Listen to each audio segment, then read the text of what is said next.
only one name on the face of this earth that can keep you out of hell. It's not Baptist, it's not Methodist, it's not Presbyterian, it's not Catholic, it's not Jew. There's just one name that can keep you out of hell, and it's the name of Jesus. Lighten up, Francis. Hey there, and welcome to Ask an Atheist, the show where we sit down with folks who have let go of religion and aren't afraid to talk about it. I'm your host, Mike Smithgall. Today's episode features Larry Warren, and we're diving into his personal journey from belief to disbelief and everything in between. Don't forget to subscribe and share the show if you like what you heard. Let's go. So, welcome, Larry. Thank you very much. Thanks for having me. Absolutely. So just to get the normal sort of introductions out of the way, just tell us a little bit about yourself. You know, I know you're a husband and a father, and can I say baby boomer? I don't know. Barely. I'm on the cusp. You're on the cusp, on the edge, the last edge of that. Yeah. But yeah, just tell us a little bit about yourself, and then we'll talk about how you found your way into being an atheist. Well, I know, like you, we have a few similarities. Was raised in Episcopalian, going to church. Yeah. Pretty standard, mundane Midwest type of religiosity there. Sang in the choir, got confirmed and all that. But at about 13, 14 years old, you start having struggles like almost every teenager that I've ever heard of. And just didn't see any. It was like a one-way conversation.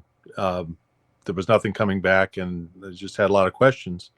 Yeah. And that's when, my teenage rebellion set in. I kind of just slowly stopped going to church, and which did not make my parents happy. Then as I grew in through my 20s into my 30s, not religious at all, still had the idea that there was a God of some sort, but didn't have any evidence of it. I suppose it was around somewhere in my early 30s, very non-religious, never went to church. Actually was married in the Catholic Church a little over 30-something years ago.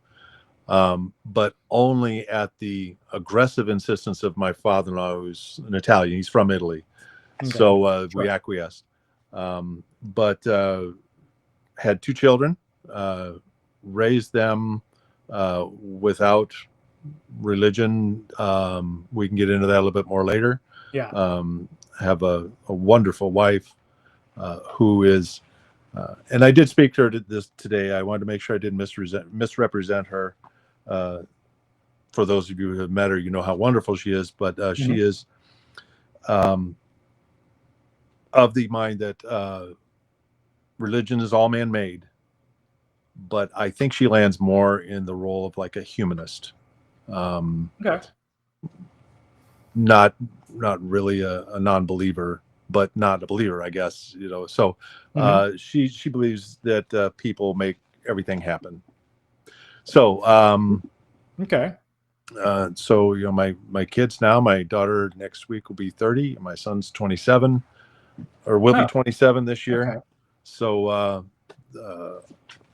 raised them, from this house I'm sitting in, and, pretty boring, mundane existence. But, most of my coming out, for lack of a better term, happened probably in the last 15 years. About the time, my late 40s, just was becoming just uncomfortable with a lot of things going on in the government, in the world, and just realized that I'd probably been an atheist since I was that 13, 14, 15-year-old. Just never took the time to put some thought into it, some reason into it. Yep.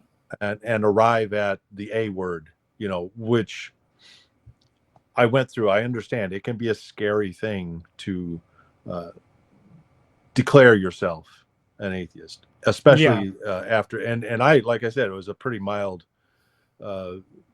Episcopalian upbringing. Very casual. I always say we call it casual Christian. We went to church and we prayed at like Easter and, in a big family events. Yeah. And as soon as church was over, we went home and I played outside, whatever. My dad watched football and you really didn't bring it up for the rest of the service though, because you couldn't eat before service, right? Yeah. My mom had to get us up early and drag us to Sunday school and church. So I did that. But yeah, I always think it's a very casual Christian style. Episcopalian is probably one of the least, that Methodist, I think, probably the least religious religions. I heard a long time ago, I heard a comedian compare Episcopalian to Roman Catholic, and he says, like, Catholic light. He says, it's all the religion, but only half the guilt. That's what I always call it. I just remember that from years and years ago. So yeah, I think it kind of coincides with the rise of the internet. The internet's wonderful for making people realize a lot of things, but one of them is there's so much information, and if you make sure that you're getting the good information and it's vetted and it's sensible and based in facts, you won't have any trouble justifying your belief or non-belief, I guess, that you're atheist. And my realization, I guess you'd call it, kind of coincides with more access to the internet and more access to debates, essays, and just writings about things, and podcasts started becoming very successful and very prominent and prevalent. So you and I had a really similar path. I mean, very, very similar. I'm going to go back a little bit, backtrack, because you said you started in your teens, which is about the same as I did. I mean, I went just probably like you. I did, I got confirmed, so I could take communion, which I think half of that is just so I could drink some wine, because just the taste. Yeah, which was never particularly the best wine, as I've learned later.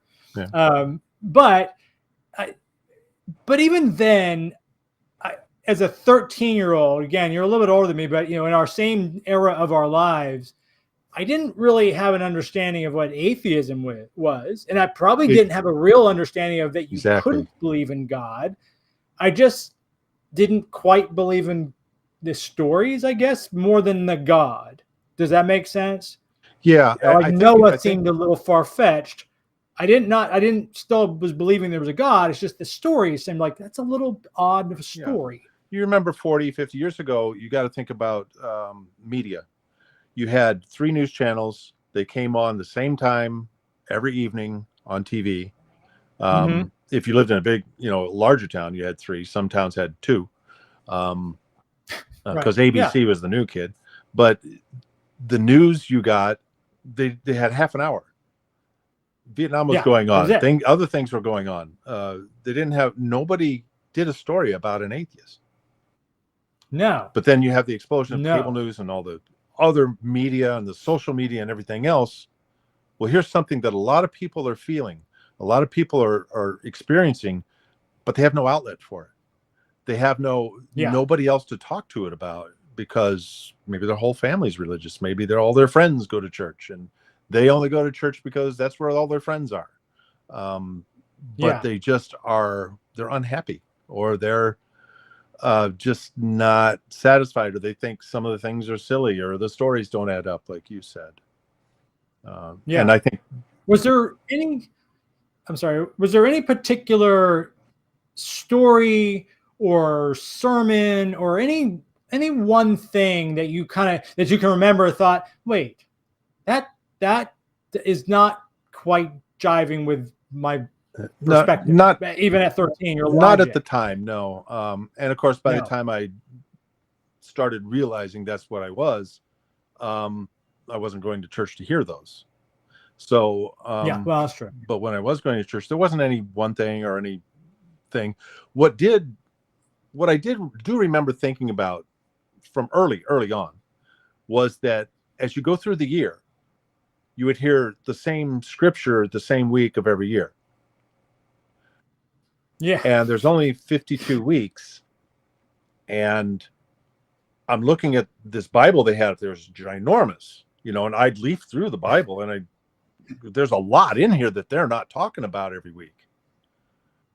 And I'm going, and I think in the back of my mind, maybe that was a seed that said, they're ignoring something in here. So later on, I realized they're ignoring a lot of nasty, bad stuff that they don't want to answer questions about. And so I think that was one of the little things that, in retrospect, it really occurred to me that, wait a minute, it was June last year, and they read the same passage, at the service, and like, there's nothing else you want to tell us about? So. It's funny you say that, because we, as atheists, a common refrain that a lot of us would say is that many of us know the Bible better than our Christian counterparts. And it's because of that. And I don't blame them per se, because if you go to church, like you said, you have 52 Sundays in a year, you don't really get a variety. And you get the same, because Easter and Christmas, well, that's going to take up 3 or 4 sermons right Palm there. Sunday, they're all going to be basically specific the ones same. that are Yeah. They're going to hit the highlights, and then Mother's Day is going to have something in there about treating your mom well, or whatever. There's different things that come up. So eventually you kind of whittle down, like, we got the minister has a free time of about X amount of weeks, and is he going to bring up the prostitute that talks about the member being the size of a donkey? Probably not. That's probably not high on the list to bring up. Or any of the other things, bashing the children's head on the rocks. That's not coming up, because that's not really a fan favorite. Yeah, well, right? that is pre-Jesus. So what we ended up seeing, the one thing they brought up that I thought, in retrospect, once again, was taking a risk of having to answer questions, was the Passover, because they always talked about the Passover and how terrific it was. That God would swoop through and kill all the firstborn of Egypt, but that the Israelites had to put blood on the door so that he knew which ones not to kill. Yeah. He's all knowing, all powerful, and he can't figure that out. Yeah. It's just, and the religious get so tied up in the story itself, they don't see the parts that are contradictory or just silly. Yes, I agree. And of course, depending on who you talk to, and this is, because I was Episcopal, I lived in Pennsylvania when I was a kid till I was 11. And then we moved out to Florida, where my mom is from, which was much more Baptist heavy. And those are very different in their approach to how they do things. So in the South, certainly with a Baptist, more evangelical style, the Bible as literal, word for word translation is more taken more serious. So these things are just stories, and they're meant to give moral lessons. Some religions use the Bible that way. Other religions, like, no, it says A, B, C, so therefore A, B, C happened. So if they put blood on the door, that was blood on the door. There's no question. If a guy lived in the weekend, that's exactly what happened. There's no other story. So you're right. That's the kind of stuff that bugged me. It just, like, it doesn't really make sense from a just human logical, like you said, if he's all knowing, all seeing, if he can see what I do in my bedroom, why doesn't he know that I live in that house if I'm his firstborn child or not, Yeah. Take me back. There was something you said earlier. I'm trying to remember what it was. So you kind of, like me, you kind of went through your teens, like, not really buying into it, but not delving any deeper. And like you said, who are you going to ask? I mean, there's nobody else. For most of us, I didn't even know. I envy these younger kids, because they have the internet and they can reach out and find a person who believes what they're kind of believing. I didn't know atheist was. I didn't know there was such a thing. I didn't know it either. The only time I remember this, if my mom happens to watch, she's going to kill me, because she's now very strict Baptist. So I apologize, Mom. But I remember her telling me when I was a young child, again, before I moved to Florida, so I was under 11, about that woman who was going into all the schools and keeping prayer out. And it was, set as this evil woman. Yeah. And this was in the 70s, And that was the only time I had any sense that could even be done. Like, I didn't know that was an option, and I do envy the kids that can ask somebody else. We couldn't do that at our age. Right. And I believe we kind of touched on this. We had a chat earlier today, you and I. it seems to me that the religious have the opportunity to reinforce everything minimum of once a week. Some churches 2-3 times a week. You go in there, you're preached to, you're proselytized to, you reinforce everything about it. With atheism, you don't get that. And when the religious take gains in government or the worldviews, as we've seen over the last few years, they chip away, and they'll win a court case here that means a little something, and they'll win another court case here that means another little something, and then they'll win a big thing because they've built up this foundation of, oh yes, this is great, we've got to have this, and but if you want to take those things away, atheists are not organized to do that. We're not set up to do that. We have virtually no representation in government. There's just a smattering of them, not nearly the percentage of the population that we represent. Right. I believe I read a study that occurred to me that if you see a Muslim on the street, you've passed by, I believe it was 8 atheists, and so maybe somebody can double check that. In this country, a really interesting stat. In this country, yeah. There was they've done this study several times, and I think they count them as the nuns, the non-religious atheists. They put them in a big group. Right. So there's like 30-something% is that. Yeah, and it's a growing subsection. But there's only Muslims in the country are only 8 or 9%. Yeah, it's small. So yeah, it's funny. 3 to 5 atheists or something by the time you see a Muslim.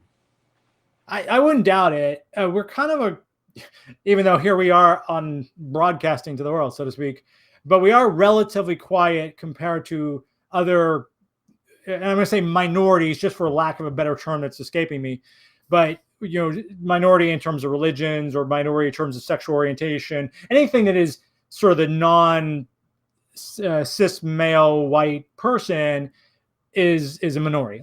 And so I'm just using that as a term. But you're right. We are relatively quiet because we don't have representation in any significant way. And to run as an open atheist, even in Chicago, even a very liberal town like Chicago, you probably won't succeed. No, you probably won't get elected dog catcher. You know what I mean? And it's, it is what it is. I've often thought that atheists could take a cue from the LGBTQ community, because when you and I were young, they were really trying to come out. Obviously we've had gay people just like we've had atheists forever since we've had people, but the LGBTQ as we were kids were coming out. They were still fringe. They were still derided. Well, they still are derided by a lot of people, but it was still pockets. It was in San Francisco and New York and Miami, these cities. But your average small town America, if you were the gay guy in that small town, you were a big problem. They did really, really well over 40, 50 years of going from marching and being vocal to now having the gay marriage and being, I'm going to say, accepted. And please, my gay friends and lesbian friends, don't crucify me for that. But you're still accepted in a sense that you're there. You're available. You can vote. You can not vote, but you can run for office. We got Pete Buttigieg, probably our most well-known, highest level official. And I think, gosh, if atheists could do that same thing, follow that playbook, because we're marginalized like they are in a different way, but it's still marginalized nonetheless. And we don't have representation, which means lobbying doesn't exist really for us. Yeah. Let me ask you, and you have to fight against political statements all the time, like there's no atheists in foxholes, and in fact that during that time they're almost all. Well, the other side of that is there was no atheists in foxholes, and apparently the ones that were not didn't do much good. A lot of times those guys are dead in the foxholes. I've heard several interviews with military people who've been in those foxholes, and they said, when you're in that foxhole and you're in battle, you're not fighting for God and country, you're fighting for the guy next to you. Yeah, exactly. And so basically, it's a fallacy that's made to score political points. Let me ask you another question. So we'll go back a little bit. When you were, so I'm gonna call it, pre-atheist and after and post-atheist. And I know it's a journey, like all of us. We kind of go through agnostic and we work our way. But when you were still a believer, even though that was a casual belief, did you find after you sort of started having these thoughts that any of your morality, in the way that you perceived morality and the things that you thought were maybe you were taught were wrong or you thought were wrong, as you made this journey, did any of that sort of thing change, or have you always had your general perspective on people and morality? Generally, my morality stayed essentially the same. Okay. I think from the time I was like a teenager, that's when Roe v. Wade first came through. Was right in the 70s, whatever. So I remember as a young person thinking, oh, well, abortion's got to be wrong. But then once I really looked into it, that changed a little bit, over to common sense. And I want to say it does make me sick that my wife and daughter are second-class citizens now. I get a little bit livid about that. But overall, my moral pinnings and my feelings on all things moral or immoral didn't really change. But what did change was I didn't attribute to them to a deity anymore. Okay. I changed my view that I had a realization that people knew that murder was wrong before there was religion. They knew it was wrong to hurt a family member. Yeah. That doesn't mean it didn't happen. That just means that there was penalties for it in a lot of civilizations way before anybody thought about a god or gods or supreme powers or supernatural things.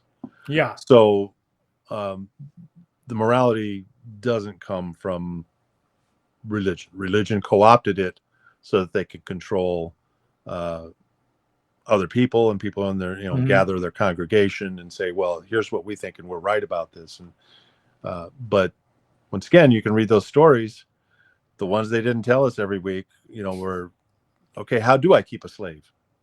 Because, and why in those 10 commandments didn't he just say, hey, don't own a people? Don't own someone. If it's wrong, if it's morally wrong, and if it's that high of a bad thing, I should own a people, So these are some of the things that just reinforce your, I don't want to say decision, but your feelings that you've realized that you don't believe. Agree. So let me ask you another question. Again, stepping back to your earlier part of your life, because again, you said Episcopal, so I again have a little bit of a perspective on that. But as your parents, and I don't know, do you have siblings? Your family, let's just say your family, are they religious now? And if so, how did you have any friction when you started to pull away? Even as pulling away as a kid, just not wanting to go, which could easily be attributed to I'm just a lazy teenager, I don't feel like getting up on Sunday morning. But now as an adult going, I also don't believe. Did that cause any friction? Yeah. So after I was out on my own for a while, my parents, and especially my dad told me that when he was young, he had 3 goals. He wanted to fly an airplane, he wanted to become a police officer, and he wanted to become a preacher. Wow. Okay. So when he was 16, he got his pilot's license, which was easy to do then. You just went over to the airport and had the guy show you how to fly the plane. Okay. And he did become a police officer eventually. Took the long way to get that, but he did get there. He was down in Southwest Missouri, very religious area, obviously. Yeah, sure. And as far as the preacher, he switched from Episcopal. They started searching, and what they finally ended up with, and it's just amazing. I can hear him. He's passed a couple years now, but what they were determining what a good church for them was fascinating to me. They he doesn't know what he's talking about because blah, blah, blah, and Jesus and God did this. Became very evangelical, Pentecostal type preacher, was ordained, never had a church, but he could perform weddings, funerals, all that type of thing, and became born again and saved. So once he had fully immersed himself in that, during visits, could be uncomfortable, especially because at the time I was starting to really realize that I was an atheist. So we had talks about things in the Bible, and I was exposed to some of the worst and most common apologetics for those issues. Yeah. Such as slavery, such as in the Passover, such as a lot of things. Where, for instance, slavery, I remember my father telling me, that slavery in the Bible wasn't the same as the American slavery. They wanted to be slaves. And I just, who would really? Somebody wanted to be a slave. Yeah. Okay. But they don't hear themselves when they do that. Yeah. So he was of the church that demons can possess inanimate objects. Oh, wow. I remember at the time, current person I was with and we had gotten this big coffee table book, and I wish I still had it, but I think she took it. It was games, and it was like ancient games, like Roman times and Greeks and old English games and dice games and things, these different types of games. And we would learn to play these games every once in a while, just because, you didn't have the internet. Right. So, but he looked at that and decided that she was evil because she had brought this book into the house and it could have demons attached. And after that visit, I didn't speak to my parents for a couple of years because it was just so insulting, and they don't see it. So that was probably the biggest catharsis in my coming out. And even at the time, I probably was a nominal believer. I still believe some of the things like, there's life after death. Yeah. Hanging on to that little thread, right? My in-laws are, or not my in-laws, my relatives, my dead relatives are there waiting for me. Which was probably the last thing I had to let go of. Yeah. I can remember sitting at a computer once late at night, like 2-3 in the morning. Just, the internet was new. It was like late 90s, early 2000. And, you got a new computer. So you're just going out there seeing what's out there, and right. Yeah. And I got that feeling like somebody's looking over my shoulder. It's my grandfather had passed away back when I was 5 years old. And I think that's the last time I thought that.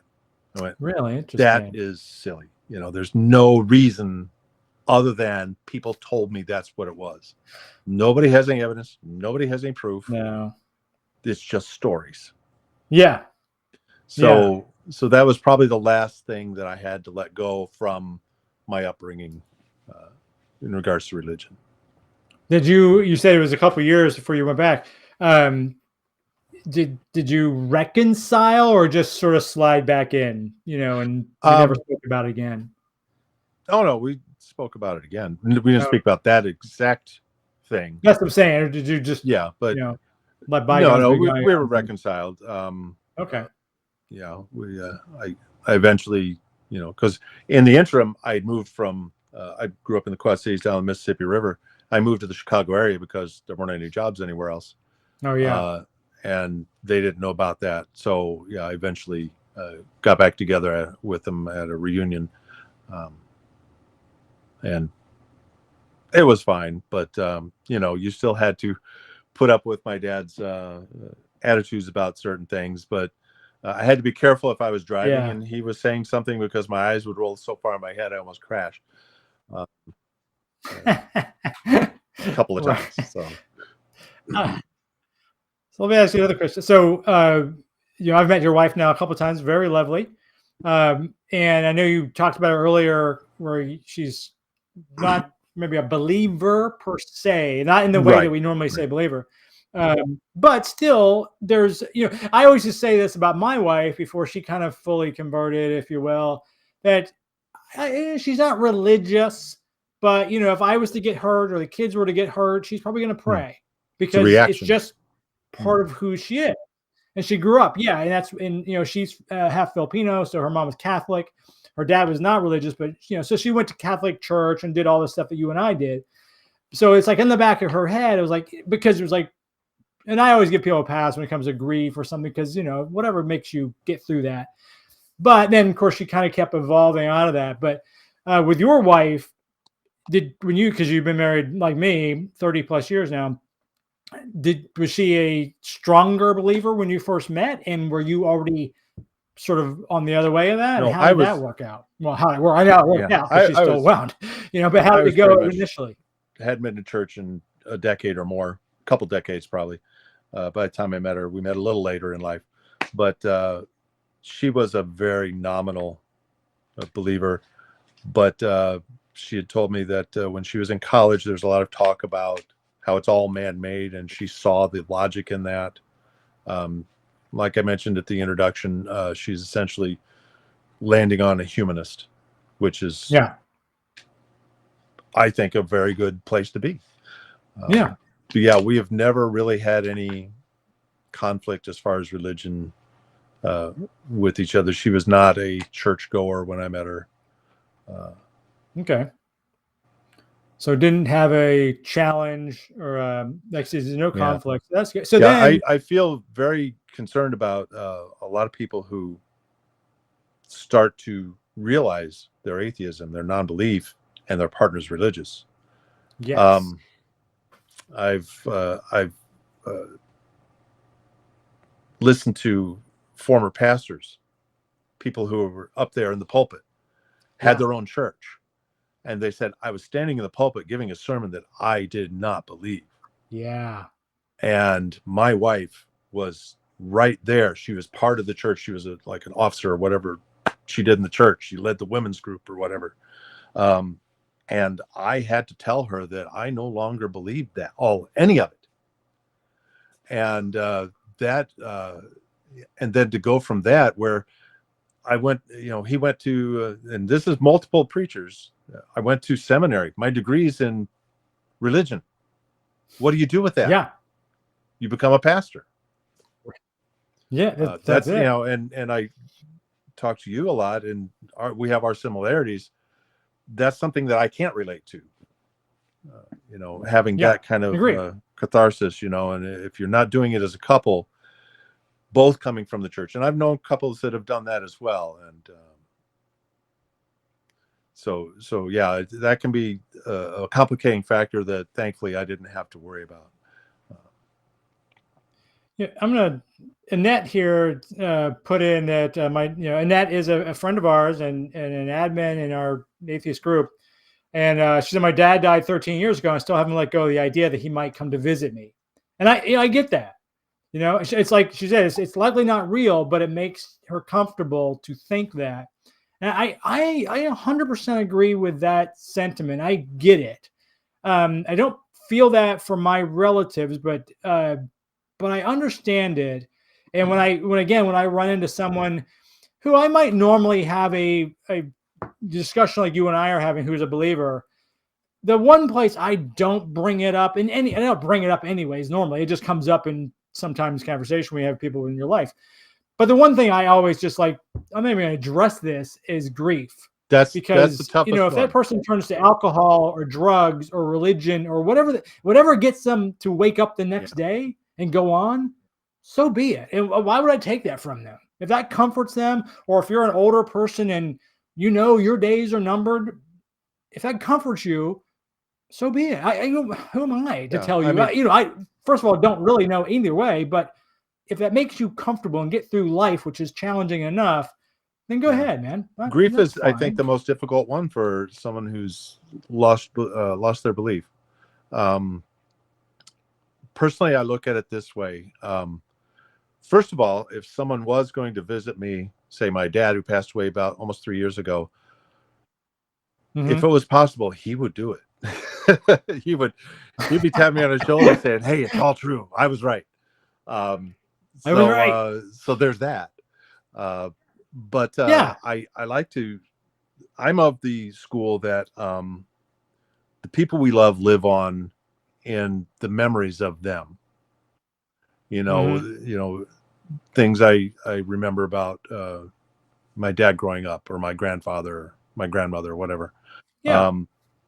That keeps them alive in me and gives me those feelings that I still have them with me, because I have those memories and I have those experiences with them. And, the closer they are to you, the more you're going to have that. So, yeah, I understand that. That's not something that I don't think I could take away with a snarky comment or a debate or anything. No, and in fact, you'd right? probably drive them away from, a truth. If Yes, because people will dig, as we see with all of our sort of political atmosphere now, people will dig in to protect their beliefs. And this is even more, I mean, we all have our opinion about politics, but at the end of the day, it is sort of just politics. It affects us, but it is nowhere near as personal, generally speaking, as religion is. And if I'm going to try to turn their belief that their loved one is waiting for them away from them, and take that away from them, you're going to dig in some heels, because who wants to hear that? I don't want to hear that. It sounds so negative when you say, "Oh, that's not possible." Right. I rarely say, that's another thing. I rarely say that, I never say that there is no God. On that. Right. Yeah. I don't either. To me, that's because I have no proof that there is none, which is a weird thing to have to try to prove. But just because I have no proof or no evidence of something doesn't mean it doesn't exist. I mean, if you go back in time, they didn't know about bacteria, yet it was there. So, maybe there is, but maybe. I think you and I both talked about different authors and such. So Richard Dawkins, I've brought this up the last one of these conversations. You're familiar with his Richard Dawkins 7 sort of steps, I guess, levels. The 7 levels. And I always fall again on that. If the one extreme, and for people that don't know, there's the one end is the people that absolutely 100% there is a God. There's not even a question. It is a God. No doubt. Proven to them in whatever and the other extreme is 100% there is not a God. And I always fall on, I think that's 6, or that would be 7th. I fall on 6. I don't think there's a God, but they're very well, like you said, maybe it's the germ. That sounds terrible. I don't want me to say that, but it's that unknown. It's been not proven to me. I don't see any evidence when I use my critical thinking skills of it. But at the same time, if someone were to come tomorrow, and I always think too, if there is a God and that entity is desperate to have me believe, then it will know what it needs to do to show me, because it might not be what it needs to show you, but it knows what I would believe. And if it does it, if it why craves wouldn't it? worship, why wouldn't it provide to me the evidence I need to believe? Exactly. And I'd be willing to, I mean, I would be freaked out, but at the same time, like, that would be an incredible revelation, for lack of a better word. So I'm okay with saying that I don't know. Yeah. But at the same time, I'm okay with saying I don't know. I don't have to fill in. That's something you touched upon there. I found that a lot of people who are struggling with agnostic atheism, and I always have a little bit of a different twist on the agnostic, which means I don't know. So I have no knowledge of a God. Therefore, I'm an agnostic atheist, which puts me right about the same as you, about a 6. But that was one of the things that always strikes me, was that people looking for proof that there is no God, you don't have to do that. The default position is non-belief until you can determine that there is something to believe in. You should not believe in. I always liked Aaron Ra's definition of the word faith. Faith is knowing what you cannot know. And you think about that, and I thought about that a lot. I said, wow, that's just spot on perfect, because if you talk to religious people, So, well, I know Jesus because I have faith that it's true, and I have faith that it's the way, and this is what's going to happen. Right. I said, yes, but you know that? He said, yes, I know it. But he can't know that. So faith is knowing what you can't know. That's a good line. Yeah, that comes from Aaron Ra, which I believe was mentioned the last episode as well. Yeah. I think we did mention him. Yeah. In fact, I think you corrected that it's not Aaron. Yeah, it's Aaron. Yeah. Right? That's how you pronounce it. It's only one A. Yeah. And he does fantastic. He's done a series of fantastic videos on evolution, which will refute any idea that we were created by a deity.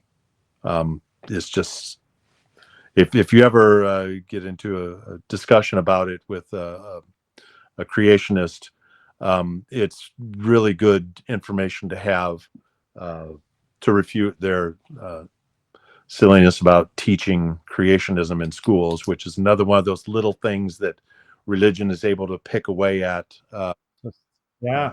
Teaching that in a school is ridiculous. You and I definitely would agree on that. I've talked with a creationist at length for several months. I had a physical therapist on my shoulder, and we would talk once or twice a week as I went to therapy, and he was a creationist, young earth creationist. It was fascinating. It was absolutely he was a really nice, funny guy. He'd always have like movies like the Sharknado and stuff playing just because he was a fun guy. But he was absolutely 100% young earth. The earth is 6,000 years old creationist. And I was an atheist at this point. It was fascinating to hear. And I didn't really push back because I was more interested to hear his take on things. And he also was, he was twitching my shoulder. It was in pain. Make that hurt. So I was like, okay.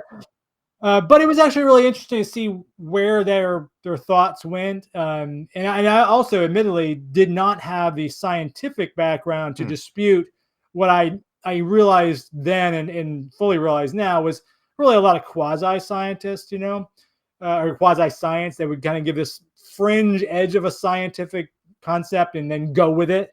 And so that because the the third degree of thermonuclear or thermodynamics proves that, like, I have no idea what you're talking about. I'm barely aware of those words. I can't dispute what you say is scientifically proven, although I'm not buying it, but it's like, what am I going to do? I don't study that. When I had my shoulder done, I had my therapist. Another thing. We live parallel universes, I tell you. I would go in there and I'd have my earbuds in and I'd be listening to a podcast when I was doing all my 30-second stretches or whatever I was doing, going through the spiel. And he came up to me one day, and he usually had like one other person he was attending to. He's a great guy, great therapist. He comes up and he says, "Hey, what are you listening to?" And the podcast I was listening to, I just matter-of-factly turned to him and said, "It's called The Scathing Atheist." And he kind of stopped for a second. And when he was doing one of the massage therapies on my shoulder, he told me, he says, so I'm an atheist, but I can't really let that out here because you wouldn't believe how many times I've been asked to church by my patients. Yeah. He says, and to say it in that setting, it's not a religious setting. No, not at all. It's a physical therapy unit, and that's all they do there is physical therapy. And he said, I can't say that to my patients. Even if they come out and say, "Oh, you should come to my church and we do this and we're this and Jesus is great," I can't say, "Oh, I'm sorry, I'm an atheist," right? Because I'd lose patients. Yes, that's actually a really good question and I had kind of queued up. So next time you do a shoulder, I'll give you his name. Hopefully not. That was a very uncomfortable several months. I had a rotator cuff and labrum tear. So I was out of action for a while. But his point, we probably have all experiences. I know I did in the South. Again, I had a manager at a big bank, like a national bank that we've all heard of. And I worked in the back end of the bank sort of stuff and software and stuff like that. But I remember a specific team meeting where she prayed. I was like, this is in 2000, 13-ish. So well after that was not appropriate. But it was like, I'm the only one standing in this group of 8, and she's doing this. It's clearly an HR violation, but she's a nice lady. Nobody else is concerned at all. It's like, what the hell do I do with this? And I didn't do anything because I'm not that kind of guy. I'm not going to get pissy. But at the same time, I was like, I don't know how much I could say about my belief on religion. She's obviously clearly given her belief on religion because we just had a prayer to Jesus and everything else. So screw anybody else was Jewish or Muslim. But at the same time, be equal. Yeah, if I were to say, by the way, I'm an atheist and just was as out as she was, she's my manager. Is that going to affect me in some way? The answer is yes. I'm going to give her the benefit of the doubt and say it wouldn't have, but we both know there are people in life where it would have. Have you ever run into any of that where you had to kind of keep it quiet for 2 reasons? Actually, I'll go back to your kids. For the sake of your kids, because you don't want them to not be invited to the birthday parties or anything like that, especially when they're little, playing baseball or whatever, or in job that you've been in. Have you had to keep that quiet yourself, and what'd you do? In regards to the job, I did not keep it quiet or anything. I can't say for sure that it hurt me. Mm-hmm. After I started using the A word at work, somebody come up to me, I would correct them and say, no, I'm an atheist. I do not believe in supernatural beings. Mm-hmm. It didn't seem to be a problem. It may have upset some people. They may have complained about me, or they may have made up other, inflated stories about me or inflated things I said based on their biases. I don't know for sure. Yeah. I can't say yes or no. Right. As far as my kids, the way, and I know maybe a lot of people are interested in how we raised our kids or how they came out. My kids, obviously we didn't go to church. Mm-hmm. They went to church with their grandmother occasionally when they'd stay over the weekend or something, and she decided that they needed to go. There was a big push for baptism. Much like you and you're Filipino. My wife is first generation Italian. Her parents moved over from Italy in the early 60s. So there was that Catholic upbringing and everything. She went to Catholic school for a while.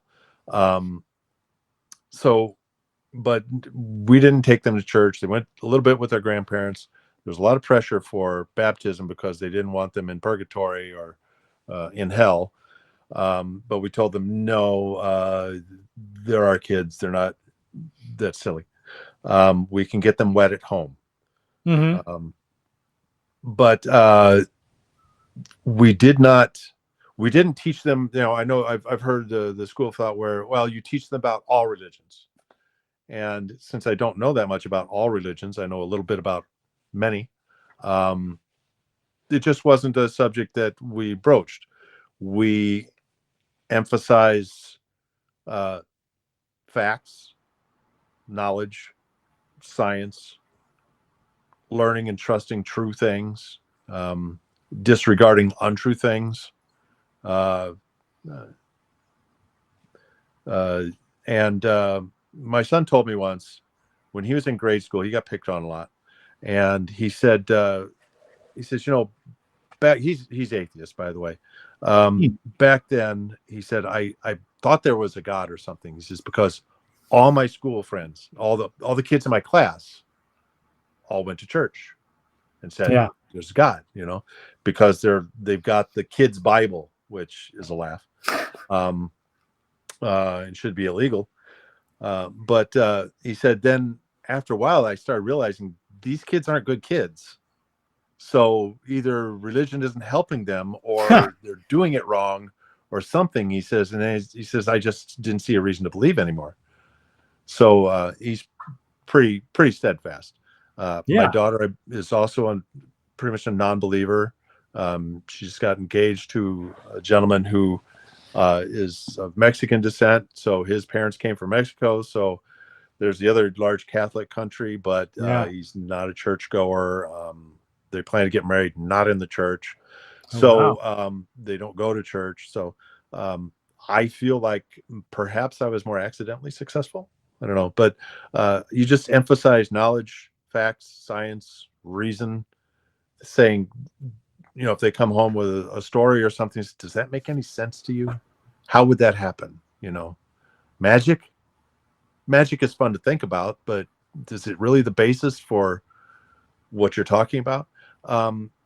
And basically just raising them in realism, I think is a good way to think about it.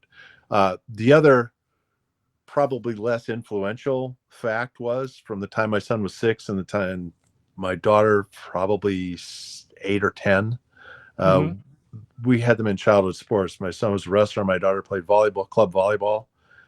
All the tournaments are on Sunday mornings. You're not going to church. Lucky you. Yeah. Yeah. You got the time to do that. That's funny. I was gonna say, here's I another missed question. You hit on. I'd missed one that went by earlier. Oh, it was just telling people they could add something to the chat if they want. We hit on something earlier. I can't think of what it was. It was one of those things we both like. I hate that when they say that. I can't think of it. The foxhole thing. What are some other misconceptions you think people have about atheists? Which is the reason we're doing these, is just kind of get you and me and other people out there and say, this is who we really are. You think this, but this is who we really are. You might not like us for whatever reason. That's fine too. Yeah. We're not all likable. But at the same time, like you said, if you walk by X amount of people, we were part of that crowd you walked by. Yeah. You just didn't realize it because we're not all this, that, the other. So what's some misconceptions that people have that you think are worth sort of dispelling or bringing up? There's the ever popular you believe in the devil. That's another one. Which is, if that one's particularly annoying only because I don't believe in the entire book. Yeah.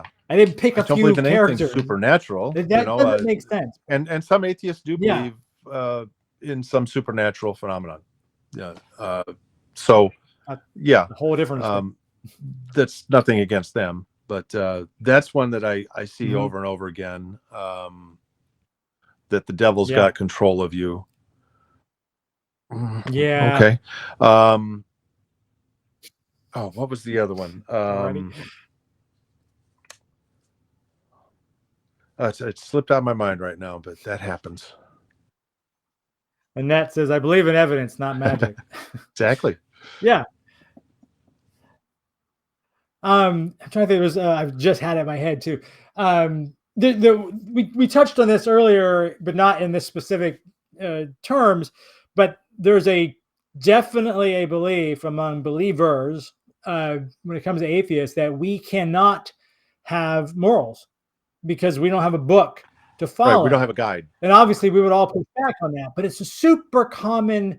I mean, if I've heard it once, I've heard it 1,000 times and it's like you had said this earlier when you're talking about people killing someone, murder. Murder's wrong because we don't want to hurt our fellow human being in all societies for all time. It wasn't the morality. It wasn't a fear of going to hell. Yeah. It was like, no, Neanderthal to the left here. Yeah. I shouldn't hurt him, whatever. He has a value. He has a value. He has a value to our society, whether that society is 30 people or 300 people or 3,000 people. There's a value there. And I shouldn't steal his woman, back then. I shouldn't steal his things to the point where I'm going to then cause problems for me in society. There's all these things that are just based on humans trying to get along and live and make it through another day. They fight off saber-toothed tigers or whatever the hell they had to fight off. But there is that sense that, at least within the Christians, and we speak in Christians because we live in the United States, but that without the Bible, and all morals are based on the Bible, which is laughable, but that's what they say, and therefore we cannot have morals because we don't believe in the Bible. It's particularly frustrating because it's like, look at my life. Do you think I'm immoral? Do you think that I'm cruel to people? Do you think I'm beating people up? And I that one drives me. And then bonkers. This is probably the one I was thinking of was because just yesterday, actually, on the Nextdoor app, I had a very curious post I came across from a neighborhood near me, where a woman posted, is there a way to be moral without religion? And just threw that out there. That's exactly the sentiment. And of course, instantly attracted No a reason. lot of Jesus believers saying, oh, you got to give yourself to Jesus. That's the only way. You can't be moral without it. So obviously I had to post a few things, a really good essay from an atheist website about why it's demonstrably not religion that provides a moral compass. They simply cannot, based on facts and evidence, and their arguments crappy. So that actually happened just yesterday, and I did do a few posts on that, explaining. I'm number one, I'm more moral than the God of the Bible because I haven't dashed thousands of babies' heads against the walls and, played with Job and Lot and, done all that stuff. But the Penn Jillette, I've always remembered a quote by Penn Jillette. He says, if religion is the only thing keeping you from being immoral, please keep your religion, because if you're going to run amok, if you become a non-believer, that's not right. That's not moral. And the other thing he says to back that up, he says, right now, if I wanted to rape, murder, and steal, I would become a Christian because I would be forgiven. As long as I repented and gave myself to Jesus before I died, it'd all be forgiven. The only thing you can't forgive is non-belief. Weird. And the next thing he says is, I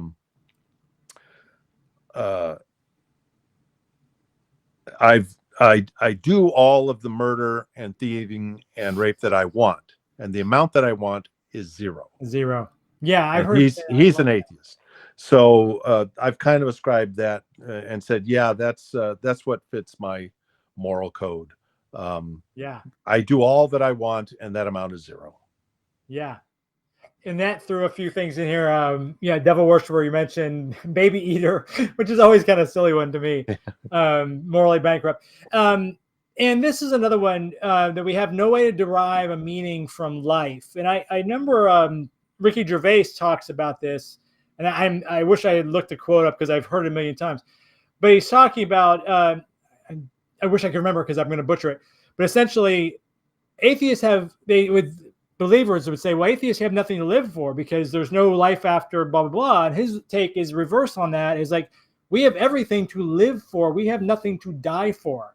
This is it for us. You and I, we're in our 50s and 60s. We got good 25 years, give or take, left, whatever that number is. We're on the second half of this, and that's it. That is totally it. We're done, and we'll never be heard from again. So we got to make it last and make it work and do what we can to make our lives and our people around us better, because we got one shot. There's no fixing it later. You know what I mean? There's no better thing waiting for us.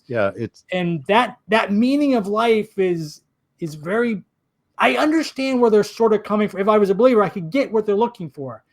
It doesn't resonate with me because I want to live now. I want you, Larry, and you, Annette, and my wife and my children to love and respect and get all they can from me now.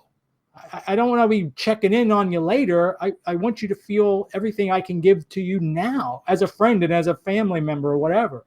It's a different perspective. And I'm always struggle with how to respond to them in that. And that kind of links up with grief again. What do you do when you're dead? You and I'd say nothing. We're dead. I will say one of the things that happened, especially after I lost that last little thing about religion, about, well, your dead relatives are always watching you. There's guardian angels and things like that. Was once I fully accepted it, and especially after the first time I called myself an atheist to a coworker. He started talking to me about something. He's from India, so he was not Christian, but he started talking to me, and he just kind of asked me what I was. So, well, I'm an atheist, and it just kind of flush went over me.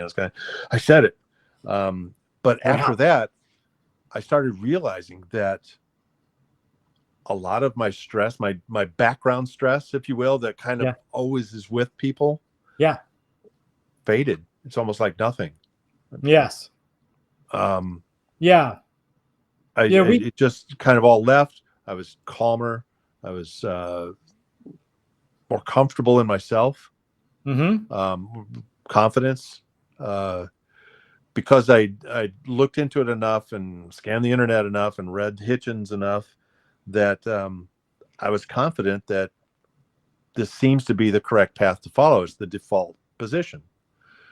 So with that comes a confidence, probably the same confidence that a true believer, this is the only way through Christ, has. Probably. It's probably, exactly that. We both feel justified in our beliefs, and we're justified enough that we can come out and say it. But I think they just have different side of it. One of the big differences would be, at least in my case, I try to guard against confirmation bias, where, I go searching for things that will only bolster my side, you know, and say, oh, that's what I think, so they're right. That's one of the pitfalls, I think, that you have to watch out for. I agree. I had a thought in my head talk about coming out in that sense. Oh, I know.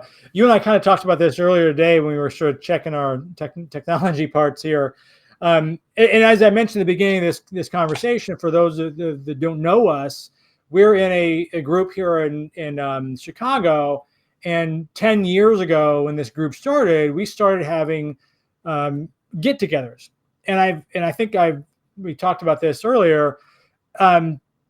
Some atheists, or they scoff at that idea that you'd have a need to get together with someone else that doesn't believe something. Like, where does that even make sense? And I understand the thought, but something else that I was telling you earlier today that I did not appreciate, and we started doing those together just to have a social group that we could speak freely, like you were saying. We could just say what we want to say. People that have had somewhat shared looking around and someone's going to nail us for not believing in Jesus. And we could bring kids too if we had children, and these kids can play with other kids. They don't have to be careful.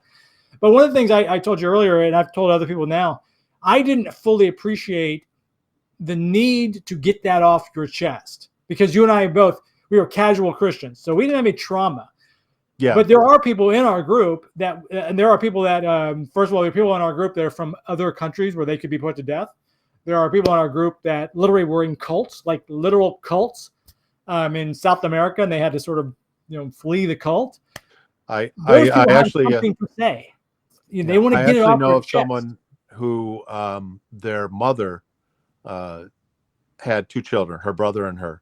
And she had 3 other pregnancies, one of which was born and lived just a couple of months.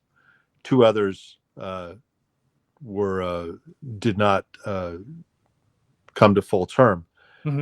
And I believe the issue was the parents' blood types were incompatible. So when the baby had the incompatible blood type, obviously in vitro, it's not going to, they have to do certain things to make sure that everything's okay.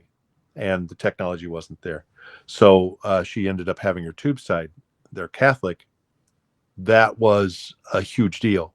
And they put all the guilt on her for doing that and treated her very badly. And we're talking about withholding communion, which was very important to them. And that created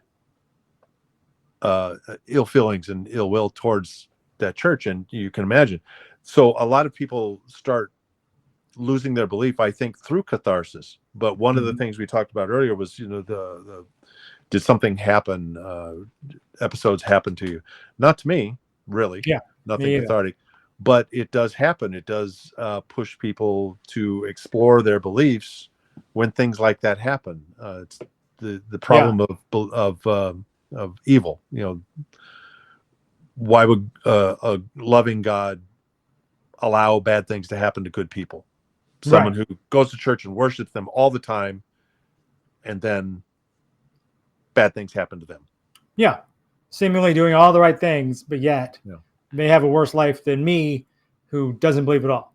It seems quite unfair. And like I said, I didn't fully appreciate that some people wanted to get that sort of thing. Like if that woman was in our group, I would say, oh, come into our little get together. We're meeting in a bar on, Thursday night, and just hang out. And we would just hang out. I always treated it like a party or a little barbecue or whatever. They treated it in that sense. You're just hanging out and getting to know each other. What's your favorite movie? Have you ever been to France? Whatever comes to mind.